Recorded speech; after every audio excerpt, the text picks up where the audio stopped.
بالله من الشيطان الرجيم. بسم الله الرحمن الرحيم.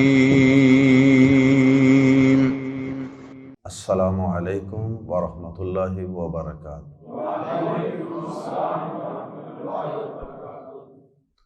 سورۃ الانفال آیت نمبر 65 اور 66۔ ان الحمد للہ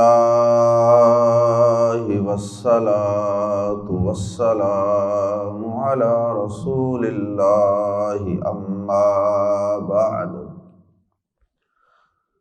اعوذ باللہ السمیع العلیم من الشیطان الرجیم من ہمزہ ونفخہ ونفثہ۔ یا ایہا النبی حرض المؤمنین علی القتال ان یکن منکم 20 صابرون یغلبوا 200 وَإِن يَكُن مِّنكُم 100 يَغْلِبُوا 1000 مِّنَ الَّذِينَ كَفَرُوا بِأَنَّهُمْ قَوْمٌ لَّا يَفْقَهُونَ۔ الْآنَ خَفَّفَ اللَّهُ عَنكُمْ وَعَلِمَ أَنَّ فِيكُمْ ضَعْفًا فَإِن يَكُن مِّنكُم 100 صَابِرَةٌ يَغْلِبُوا 200 وَإِن يَكُن مِّنكُمْ 1000 يَغْلِبُوا 2000 بِإِذْنِ اللَّهِ وَاللَّهُ مَعَ الصَّابِرِينَ۔ اللہ رب العزت نے نبی صلی اللہ علیہ وسلم کو یہ حوصلہ اور تسلی دی کہ آپ پریشان نہ ہوں، آپ کو میدانوں میں اللہ کافی ہے، اور اللہ رب العزت نے اپنی مدد کے ساتھ ساتھ، فرشتوں کی مدد کے ساتھ ساتھ آپ کو اہل ایمان کی شکل میں جانثاروں اور سرفروشوں کا ایک پورا لشکر بھی دیا ہوا ہے، جو آپ کے آگے پیچھے دائیں بائیں ہو کر ہر وقت لڑنے کے لیے تن من دن قربان کرنے کے لیے تیار ہیں۔ اب اللہ رب العزت نے آیات زیر تفسیر میں نبی صلی اللہ علیہ وسلم کو اس بات کا حکم دیا کہ اے نبی صلی اللہ علیہ وسلم، آپ اپنے جانثاروں کے اس لشکر کو مزید مضبوط کرنے کے لیے، جہاد پہ مستقل مزاجی سے، استقامت سے کھڑا کرنے کے لیے آپ بھی ان کو موٹیویٹ کرتے رہا کریں، آپ بھی ان کو جہاد کے میدانوں میں کھڑے ہونے کے لیے ترغیب دیتا رہا کریں۔ یا ایھا النبی حرض المؤمنین علی القتال، اے نبی صلی اللہ علیہ وسلم، آپ ایمان والوں کو لڑائی پر ابھاریے۔ اور پھر نبی صلی اللہ علیہ وسلم نے واقعی ایمان والوں کو جہاد پہ اور میدان جہاد میں ڈٹ جانے کے لیے ابھارا اور ابھارنے کا حق ادا کر دیا۔ نبی صلی اللہ علیہ وسلم کے ایک صحابی ہیں عمیر بن حمام رضی اللہ تعالی عنہ،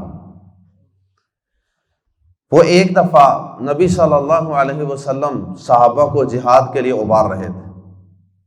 آپ نے فرمایا قوموا الی الجنۃ ارضها السماوات والارض اے میرے ساتھیوں اس جنت کی طرف بڑھو، اس جنت میں داخلے کے لیے کھڑے ہو جاؤ جس جنت کی وڈتھ صرف اور صرف اس کی چوڑائی وہ زمین و آسمان کے برابر ہے، تو پھر اس کی لمبائی کے کیا کہنے، جس کی چوڑائی صرف زمین و آسمان کے برابر ہے۔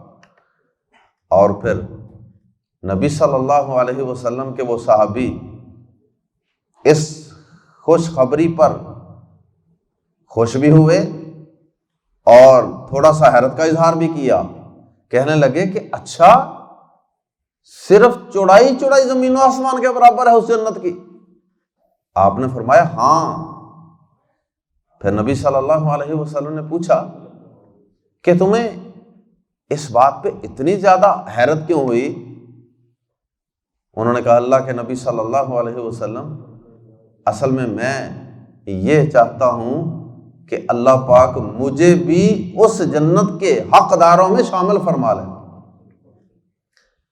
اللہ اکبر۔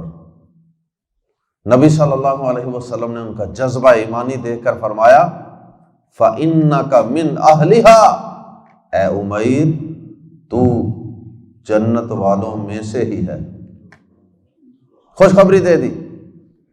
اور پھر وہ کھجوریں نکال کے کھانے لگے۔ کھجوریں کھانے کے بعد ابھی تھوڑی سی کھجوریں کھائیں تو کہنے لگے کہ اگر یہ کھجوریں میں کھاتا رہا پھر تو جنت میں داخلہ بہت لیٹ ہو جائے۔ اور وہ کھجوریں ایسے پھینک گئی میدان جہاد کی طرف رخ کر لی اور وہ مردانہ وار میدان کے اندر جا کے لڑے اور کافروں کی صفوں کو چیرتے ہوئے آگے بڑھتے رہے، حتیٰ کہ کچھ دیر کے بعد ہی جام شہادت نوش فرما لیا۔ اللہ اکبر۔ اللہ کے نبی صلی اللہ علیہ وسلم نے اسی جہاد کے لیے ابھارتے ہوئے آپ نے صحابہ اکرام کو اتنی زیادہ ترغیب دی، اتنی زیادہ تلقین فرمائی کہ حدیث کی کتابوں میں باقاعدہ صحیح بخاری، مسلم، ابو داود، نسائی، ابن ماجہ حدیث کی کتابوں کے اندر کتاب الجہاد، کتاب المغازی کے نام سے باقاعدہ الگ سے چیپٹر موجود ہیں جن میں سینکڑوں احادیث موجود ہیں ہر کتاب کے اندر۔ اللہ اکبر۔ اور پھر نبی صلی اللہ علیہ وسلم نے تو ابھارا ہی، اللہ پاک نے خود بھی ابھارا۔ اور بعض اہل علم کا اندازہ ہے کہ قرآن مجید کے اندر جہاد پر ابھارنے کے لیے اور جہاد کے احکامات بتانے کے لیے جتنی آیات ہیں اگر ان کو جمع کر لیا جائے نا ایک جگہ پہ تو ان کی مقدار 7 پاروں کے برابر بن جائے۔ 7 پارے قرآن مجید کے 30 پاروں میں سے صرف ایسے بن جائیں جن میں صرف جہاد کا تذکرہ۔ اللہ اکبر۔ نبی صلی اللہ علیہ وسلم نے اسی جہاد پہ اہل ایمان کو ابھارتے ہوئے، ان کو ترغیب دلاتے ہوئے نبی صلی اللہ علیہ وسلم نے فرمایا کہ تم میں سے کسی شخص کا ایک لمحے کے لیے ایک گھڑی ایک لمحہ اللہ کی راہ میں کھڑے ہونا یا پہرا دینے کے لیے کھڑے ہو جانا، آپ نے فرمایا کہ خیر من الدنیا وما فیہا، یہ دنیا اور جو کچھ دنیا میں ہے اس سے بہتر ہے۔ اور آپ نے فرمایا کہ جس نے صرف اونٹنی کے 2 دفعہ دودھ دونے کے درمیانی فاصلہ، یعنی ایک دفعہ ایسے دودھ دویا پھر دوسرے ہاتھ سے دودھ دویا، ان کے درمیان جتنا وقفہ ہوتا ہے، فرمایا کہ اتنے وقت کے لیے جو اللہ کی راہ میں میدان جہاد میں کھڑا ہو گیا، اللہ پاک نے اس پر جہنم کو حرام کر دیا۔ آپ نے فرمایا کہ اللہ کی راہ میں جسم پر پڑنے والی گرد و غبار، ڈسٹ، فرمایا یہ گرد و غبار جو اللہ کی راہ میں جسم پہ پڑ جاتی ہے نا، یہ گرد و غبار اور جہنم کا دھواں یہ کبھی اکٹھے نہیں ہوں گے۔ آپ نے فرمایا کہ جب کوئی شخص میدان جہاد میں شہید ہو جاتا ہے تو فرمایا کہ اس کے خون کا قطرہ زمین پہ بعد میں گرتا ہے، اللہ پاک اس کے سارے گناہوں کو پہلے معاف فرما دیتا۔ آپ نے فرمایا کہ جب وہ شہید ہوتا ہے تو اس کو صرف اتنی تکلیف ہوتی ہے جان نکلنے کی، جس طرح تم میں سے کسی شخص کو چیونٹی کے کاٹنے کی تکلیف ہوتی ہے۔ آپ نے فرمایا کہ جب ایک مجاہد شہید ہوتا ہے نا تو جنت کی حوریں جنت کا لباس لے کے آ جاتی ہیں۔ اللہ اکبر۔ آپ نے فرمایا کہ جہاد کرنے والے کو اللہ پاک قبر کے عذاب سے محفوظ فرما دیتا۔ اللہ اکبر۔ آپ نے فرمایا، صحیح بخاری کی حدیث ہے کہ آپ نے فرمایا کہ اللہ پاک نے جنت کے اندر 100 درجات ایسے ہیں جو صرف جہاد فی سبیل اللہ کے میدانوں میں قائم رہنے والے، اللہ کی راہ میں جہاد کرنے والوں کے لیے اللہ پاک نے تیار کر رکھے۔ تو نبی صلی اللہ علیہ وسلم نے اس کی بہت زیادہ فضیلت بیان فرمائی، بہت زیادہ موٹیویشن دی صحابہ کرام کو۔ آپ نے فرمایا کہ اللہ کی راہ میں جہاد کرنے والا، اس کی مثال ایسے ہی ہے کہ جیسے کوئی شخص رات کو قیام کے لیے مصلی پہ کھڑا رہے اور دن کے وقت روزے کی حالت میں رہے۔ اللہ اکبر۔ اللہ پاک نے خود بھی قرآن مجید کے اندر ایمان والوں کو جہاد کے لیے ابھارا، اور جہاد کیا ہے یہ ذہن میں رکھیں، جہاد کوئی بلا کسی مقصد کے اور بغیر کسی ہدف اور ٹارگٹ کے صرف مرنے اور مار دینے کا نام نہیں ہے۔ جہاد باقاعدہ ایک ویژن ہے، ایک بڑا مقدس ایک مقصد ہے، ایک عبادت ہے، اور یہ جہاد دنیا کے اندر امن و امان قائم کرنے کا ذریعہ ہے۔ یہ زمین سے فتنہ و فساد ختم کر دینے کی کوشش کا نام ہے جہاد۔ اللہ اکبر۔ اور اس کے رولز ریگولیشنز ہیں، SOPs ہیں، کیسے جہاد کیا جا سکتا ہے، کیسے لڑنا ہے، کیسے نہیں لڑنا، کون لڑ سکتا ہے، کون نہیں لڑ سکتا۔ تو جہاد اور فساد یہ دو متضاد چیزیں ہیں۔ تو یہ جو لوگ ویسے ہی جس کو جی چاہتا ہے مسلمانوں کو بھی بمبوں سے اڑا دیتے ہیں، جس کو جی چاہتا ہے جب مرضی اڑا دیا، تو اس کو جہاد کا نام دے لیتے ہیں۔ جس کو مرضی پہلے کافر کہہ لیا، پھر اس کے بعد اس کو بم سے اڑا دیا، خود کچھ دھماکے سے اڑا دیا۔ یہ جہاد نہیں ہے۔ ہم اس جہاد کی بات کر رہے ہیں جو شرعی جہاد ہے، جو جہاد فی سبیل اللہ ہے، جو مسلمانوں سے نہیں کیا جاتا، جو اللہ کے دشمنوں سے کیا جاتا ہے، اور جس کے نتیجے میں اللہ کا دین دنیا میں سربلند ہوتا ہے۔ تو اللہ پاک نے ترغیب دینے کا حکم دیا نبی صلی اللہ علیہ وسلم کو، اور پھر اس کے بعد اللہ پاک نے اہل ایمان کے لیے ایک کرائیٹیریا مقرر کر دیا کہ کتنے اہل ایمان ہوں، کتنے اہل ایمان ہوں میدان میں، اور کتنے مقابلے میں کافر ہوں۔ تو پھر اہل ایمان کے لیے ضروری ہے کہ وہ ڈٹ کر جم کر ان کا مقابلہ کریں اور میدان سے نہ بھاگیں۔ کافر کتنے ہوں مسلمانوں کے مقابلے میں، ان کی آپس میں کیا ریشو ہو کہ مسلمانوں کا میدان سے بھاگنا ان کے لیے کبیرہ گناہ بن جاتا ہے، اور کتنے ہوں تو ان کے لیے میدان سے بھاگنا جائز نہیں ہے کسی صورت۔ یہ اللہ پاک نے ریشو بیان کی ہے، اور وہ ریشو شروع والے جو مسلمان تھے صحابہ کرام رضوان اللہ علیہم اجمعین، ان کے ایمان تو بڑے مضبوط تھے نا۔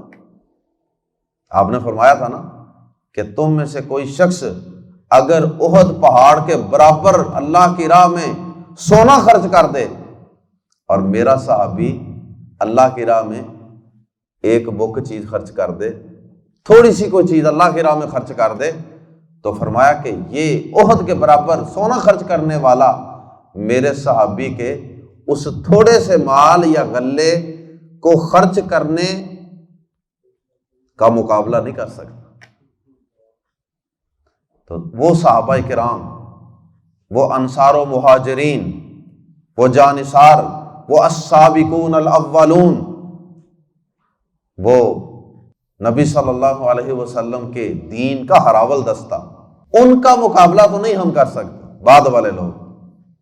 اس وجہ سے ان کے لیے اللہ پاک نے پیمانہ اور ریشو اور مقرر کی تھی، بعد والوں کے لیے اور مقرر کی ہے۔ پہلوں کے لیے کیا مقرر کی تھی؟ وہ تھی 1 اور 10 کی ریشو، 1 اور 10 کی ریشو۔ اگر مسلمان 20 ہیں، اللہ پاک نے جو یہاں مثال دی ہے، مسلمان 20 ہیں اور مقابلے میں کافر ہیں 200، تو مقابلہ کرنا فرض ہے، بھاگ نہیں سکتے، میدان سے بھاگیں گے کبیرہ گناہ ہے۔ تو 20 اور 200 کی ریشو نکالنے تو 1:10 کی ریشو بنتی ہے۔ اور اسی طرح اگر 100 ہیں مسلمان تو کافر 1000 ہوں تو پھر کتنی ریشو بنتی ہے؟ پھر بھی 1:10 کی بنتی ہے، پھر بھی ان پر مقابلہ کرنا فرض ہے۔ اور بعد میں پھر اللہ پاک نے، عبداللہ بن عباس رضی اللہ تعالیٰ عنہ فرماتے ہیں کہ بعد میں اللہ پاک نے پھر بعد والے لوگوں کے لیے اس میں تخفیف اور نرمی کر دی۔ اور کیا نرمی کر دی؟ فرمایا کہ اب قاعدہ قانون یہ ہے کہ 1-2 کی نسبت، اگر ایمان والے 100 ہیں اور کافر مقابلے میں 200 ہیں، 1-2 کی نسبت، تو فرمایا کہ اب ان کا مقابلہ، ان 200 کا مقابلہ کرنا 100 مسلمانوں پر فرض ہے، واجب ہے، میدان میں ڈٹ جانا۔ یہ بعد کا لیٹسٹ حکم ہے۔ اللہ پاک تو اس تعداد کا محتاج نہیں ہے، تھوڑی بھی ہو جائے مسلمانوں کی تعداد، لیکن پہلے بھی اس پہ کئی دفعہ بات ہو چکی ہے کہ اللہ پاک نے یہ ہماری آزمائش کا سلسلہ رکھا ہوا ہے، ورنہ اللہ پاک آسمان سے کوئی آندھی، کوئی طوفان، کوئی بارش، کوئی پتھروں کی بارش نازل فرما کے اپنے دشمنوں کو نیست و نابود کر سکتا ہے۔ اس نے تو لفظ کن کے ساتھ ہی سارا کچھ کر لینا، لیکن یہ ہماری بھی تو آزمائش ہے نا، ہمارا بھی امتحان ہے۔ اللہ پاک ہمارے ہاتھوں سے ان کو عذاب دینا چاہتے ہیں۔ اللہ پاک ہم میں سے بعض لوگوں کو شہادت کے رتبے پر سرفراز فرمانا چاہتے ہیں، شہادت کے رتبے پر فائز کرنا چاہتے ہیں۔ اور پھر سورہ محمد صلی اللہ علیہ وسلم کے اندر اللہ پاک نے فرمایا وَلَنَبْلُوَنَّكُمْ، ہم تمہاری آزمائش ضرور کریں گے، حَتَّى نَعْلَمَ الْمُجَاهِدِينَ مِنْكُمْ وَالصَّابِرِينَ، یہاں تک کہ ہم تم میں سے جہاد کرنے والوں اور میدانوں میں ڈٹ جانے والوں کی جانچ پڑتال کر لیں کہ کون لوگ ہیں جو ڈٹتے ہیں اور کون ہیں جو بھاگ جاتے ہیں میدانوں سے۔ اللہ اکبر۔ تو آئیے قرآن مجید کے الفاظ میں پڑھتے ہیں، یا ایھا النبی، اے نبی صلی اللہ علیہ وسلم، ہر رز ترغیب دیجئے، ہر رز ترغیب دیجئے، موٹیویٹ کیجئے، ارج انسپائر کیجئے، المؤمنین، تحریض اسی سے ہے، تحریض ابھارنا، جوش دلانا، جذبہ پیدا کرنا، ہر رز ابھاریے، المؤمنین، ایمان والوں کو، علی القتال، لڑائی پر، ان اگر یکن ہوں گے، کانا یکونو سے ہے یکن، این یکن اگر ہوں گے، منکم تم میں سے، عشرون، عشرون 20، این یکم منکم عشرون اگر ہوں گے تم میں سے 20، صابرون، صبر کرنے والے، ڈٹ جانے والے۔ صبر کا معنی ڈٹ جانا بھی ہوتا ہے میدان میں، خصوصاً جب جہاد کے باب میں اس کا ذکر آئے تو پھر اس کا معنی جم جانا۔ اگر ہوں گے تم میں سے 20 صابرون، صبر کرنے والے، جم جانے والے، یغلبو، وہ غالب آئیں گے، مئتین، 200 پر، 100 کو کہتے ہیں، اور مئتین 200، 20 ہوں گے تو 200 پر غالب آئیں گے۔ وَإِنْ، اور اگر یکن ہوں گے، منکم تم میں سے، 100، یغلبو، تو وہ غالب آئیں گے، الفن 1000 پر، یہ بھی وہی ریشو ہے۔ تو مقصد کیا ہے دو تعدادیں بتانے کا؟ اہل علم کہتے ہیں کہ اس میں حکمت یہ ہے، پہلے تھوڑی تعداد بتائی ہے اور اب زیادہ تعداد بتائی ہے۔ مطلب یہ ہے کہ چاہے لشکر چھوٹے ہوں چاہے بڑے ہوں، چھوٹے لیول پہ کوئی لڑائی ہو یا بڑے لیول پہ لڑائی ہو، دونوں صورتوں میں یہی ریشو رہے گی۔ مئۃن وَإِن یکم منکم مئہ، اور اگر ہوں تم میں سے 100 یغلبوا، وہ غالب آئیں گے، الفم من الذین کفروا، 1000 پر ان لوگوں میں سے جنہوں نے کفر کیا، یعنی 1000 کافروں پر، مسلمانوں پر نہیں۔ اللہ اکبر۔ یہ بظاہر خبر ہے، خبر کا انداز ہے کہ ایسے ہوگا ایسے ہوگا، لیکن یہ خبر حکم کے معنی میں ہے، یعنی اس کا مطلب یہ ہے کہ اتنے لوگوں کو 100 کو 1000 پر غالب آنا چاہیے، یہ واجب ہے۔ ہاں، خلفائے راشدین کے دور میں، صحابہ کے دور میں تعداد مسلمانوں کی اس سے کم بھی رہی ہے جنگوں میں، اس کے باوجود وہ ڈٹے رہے ہیں میدانوں میں۔ تو اگر اس سے کم تعداد کے باوجود بھی، یعنی مسلمان اس سے بھی کم ہوں، تو پھر بھی مسلمان اگر میدان میں ڈٹے رہیں تو یہ افضل ہے، یہ عظیمت والا کام ہے۔ لیکن اگر اس سے زیادہ تعداد ہو کافروں کی، پھر کوئی میدان سے بھاگ جائے یا مسلمان لڑائی نہ کرنے کا فیصلہ کر لیں تو وہ گناہ گار نہیں ہے۔ بِأَنَّهُمْ، بازر بھی اس لیے، انا بے شک، ہم وہ قوم، ایسی قوم ہیں، ایسے لوگ ہیں، لا یفقہون، جو نہیں سمجھتے۔ اس لیے کہ وہ کافر ایسے قوم ہیں کہ جو سمجھ بوجھ نہیں رکھتے، مراد ہے کہ اجر و ثواب کی امید نہیں رکھتے، ایمان کو نہیں سمجھتے، اللہ پر یقین کو نہیں سمجھتے، توکل بھروسے کو نہیں سمجھتے۔ تو اس لیے ان کے مقابلے میں تم ایمان والے ہو، انہیں کیا پتا ایمان کیا ہوتا ہے، انہیں کیا پتا توکل بھروسہ کیا ہوتا ہے، انہیں کیا پتا اللہ کی جنت کیا ہوتی ہے۔ اس لیے انہیں چونکہ ان چیزوں کی کوئی سمجھ نہیں ہے، تو تمہارے اندر تو ایک جذبہ ہوتا ہے نا لڑتے وقت، اس لیے تم تھوڑے بھی ہو تو ان کے زیادہ کا مقابلہ کر سکتے ہو۔ یہ سبب بیان کیا ہے۔ الآن، اب، یہ بات میں تخفیف ہو گئی، الآن اب، خفف اللہ، بوجھ ہلکا کر دیا ہے اللہ نے، تخفیف کر دی ہے، بوجھ ہلکا کر دیا ہے، عنکم، تم سے، وعلما، اور اس نے جان لیا، یا وہ جانتا ہے، اسے پتا تھا کہ بعد والے لوگ جو ہیں وہ پہلے صحابہ جیسے نہیں ہوں گے، وعلما، اور اس نے جان لیا، انا، بے شک، فیکم، تم میں، ضعفن، کچھ کمزوری ہے۔ ضعفن نکرہ ہے نا، 2 زبریں ہیں، اس لیے ہم ترجمہ کر رہے ہیں کچھ کمزوری، تم میں کچھ پہلوں کی نسبت کچھ کمزوری ہے۔ فَإِن، تو اگر، یکن، ہوں، منکم، تم میں سے، اب نیا فارمولہ کیا ہے، فَإِن، تو اگر، یکن، ہوں، منکم، تم میں سے، مئۃ، 100، صابرۃ، صبر کرنے والے، جم جانے والے، ڈٹ جانے والے، یغلبوا، تو وہ غالب آ جائیں گے، یا مراد یہ ہے کہ انہیں غالب آنا چاہیے، 200، 200 پر۔ تو کیا نسبت بنی؟ 1-2 کی۔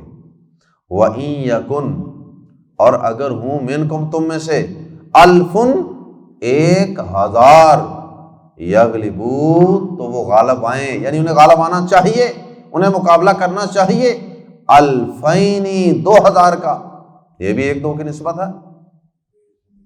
بعض اہل علم نے کہا کہ اس میں یہ خوشخبری بھی ہے کہ مسلمانوں تم بہت جلد تمہارے لشکر ہزاروں تک جائیں گے،